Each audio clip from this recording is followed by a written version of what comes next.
Afghanistan has pledged to fight corruption and improve security in return for billions of dollars in extra foreign aid. The BBC has more.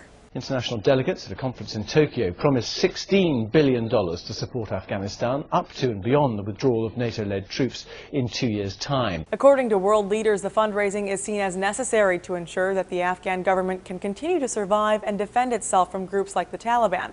An Al Jazeera correspondent explains what the funding does for Afghanistan. It means that the Afghan government can now rest a little bit more easily. It's still going to be receiving the foreign support it's admitted it really needs. Afghan President Hamid Karzai said the government would need up to $4 billion a year to improve security and to keep the government running. But as Afghan leaders were convincing the world community they had curbed corruption, violence erupted across the country. WBRC reports. A roadside bomb killed 5 Afghan policemen at one point. Then shootings occurred about an hour after a roadside bomb killed 14 civilians. The New York Times notes corruption and violence have seemingly increased this past year. Roadside bombings are a regular occurrence in Afghanistan, especially in the contested southern part of the country. According to data collected by the United Nations, last year set a record for civilian deaths in Afghanistan with 3,021 killed, many of them in roadside bomb explosions. These are the sort of security problems world donors hope the Afghan government can address with the continued funding, but Karzai admitted the road ahead will be long and difficult. CNN explains.